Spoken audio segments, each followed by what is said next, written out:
Hi everyone, welcome to the first episode of Celestial Grain. My name's Ethan Rasmussen, and thanks for joining me on this journey. As you can see, I'm an artist and a photographer, and this channel is kind of just going to be my journey as I find my style through painting and film photography. As I've developed my skills in art, I went to the Milan Art Institute to learn oil painting, and through that process I was able to learn all the different techniques for creating compositions and seeing like an artist, as well as color. But we were taught to use images from the internet for our sources, and so the paintings you can see behind me were taken from images from the internet as the base and then added upon them, and using my own voice I changed them and made them into the art pieces that you can see. But something about this, especially as AI has become such a prevalent part of our lives, seemed like that's something that a computer can do, take different parts of different pieces, mesh them together, and then produce something. So I wanted to find a way to create all of my own stuff, and that's how I got into photography. As I started learning more about photography, I really fell in love with film photography. I think that most film photographers will say that they love the process, how tactile it is, and I love that too. But something else I love about film and using manual cameras is that everything about the process is up to you, and you can really call the images your own, I feel, and nobody can say, oh, you photoshopped this, you did that with AI, you were lucky, you were in the right place, right time. And why all of that stuff is a topic for a different video, and why photography is its own art form. I think that film photography really captured this, and having such a physical medium to be working with is really in favor of my anti-AI brand. And so as I learned more about film photography, I fell in love with these creators that were making beautiful art and awesome YouTube channels. And so I wanted to do my part to add to the film photography community. My style of photography won't really be kind of like what you're used to seeing from these types of videos. I really want to integrate the photography with my painting, and so I'll go on different adventures and capture photos, and I'll share the journey and then taking those photos and turning them into art pieces. So if that sounds like something that you want to be a part of, please subscribe and follow me. And thank you so much for landing on this video. Just kind of getting started, these are pieces that you see behind me. This one is of Heavenly Mother, and this one is from the journey that I'll be sharing on today's video. It's not quite done yet. At the end of the video I'll post the finished images, and yeah, we'll kind of just get started into it. If you have any questions, please leave them down in the... Apparently my camera died, so I had to go charge it. I also took a shower, so my hair's wet now. Probably edit that part out. Okay.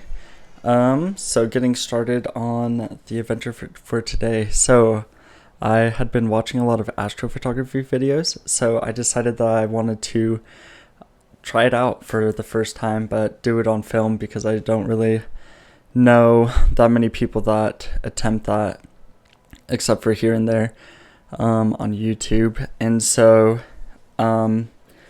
basically I knew that I was going to be shooting the moon, and I wanted to get the longest lens I could possible. The longest lens I could find to rent was this 150 to 600. After I had the lens, I grabbed the fastest film stock I could find and set off on my adventure. The first thing I tried to do was take a picture of this falcon that you see, but unfortunately we didn't see him for the rest of the day, so I didn't get any photos.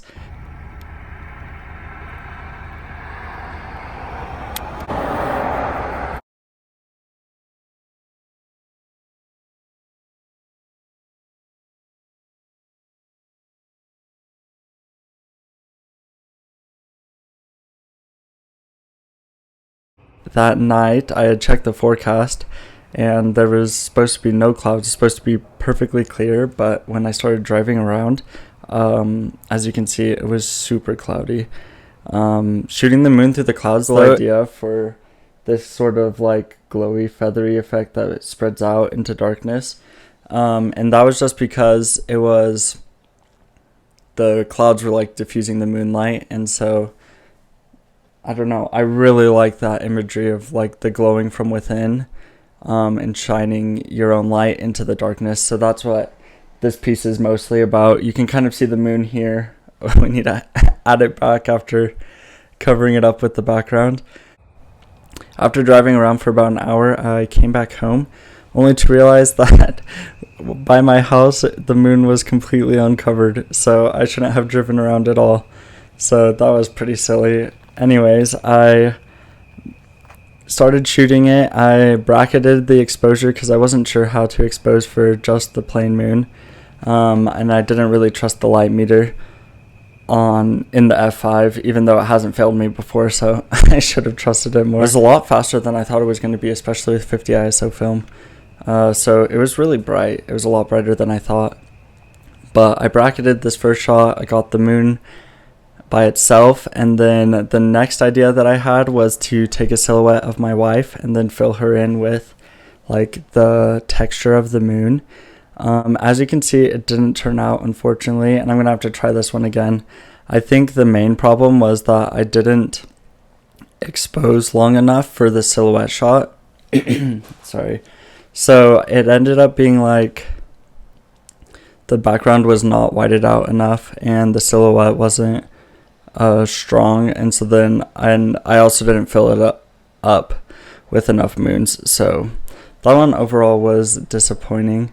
But I tried a bunch of different compositions. The F5 has this really cool feature where you can do multiple exposures by holding this button, and you hold it and then turn this knob, and it allows you to multiple expose, and you can do that over and over again to take. I did up to 7 shots at the same time and got this photo. Now I didn't have a mask inside the viewfinder, which I should have, to really be able to compose it better, but now I know that as well for the future. So I'm excited to try this again. I think my favorite shot that turned out was this one. I think I'm going to try to do some darkroom prints of it, so if you'd be interested in seeing something like that in a video, please comment down below, and I'll also be trying to make some prints, and I'll have those available through my Instagram. The Instagram that I'll be posting all my stuff under is anti-social media social media. It has those underscore things in between them, and I'll link it down below as well. So yeah, so that pretty much wraps up this first adventure. I was really excited, and it really inspired me for this painting. Once it's finished, I'll kind of go over it a little bit more, and do a third part of this video, I guess. But basically it's about the moon, and I've read a lot about like the goddesses of the moon. So she's supposed to represent this being that's coming from the darkness, and she's looking towards the glowing of the moon, but in doing that she's able to see her own power, and glowing is within herself. And so I think it's really inspiring, and I'm really excited to see how it looks when it's done. But we'll kind of cover that at the end, and you'll be able to see that posted on my Instagram as well.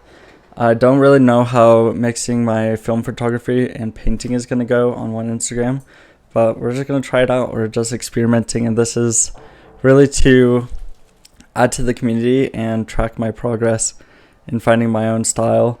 I've kind of been bouncing around. I've done jackets and shoes. I have little, here, I'll show you. These are like the first pair of shoes I did, Stranger Things. And then I've been painting jackets as well. This one's a work in progress.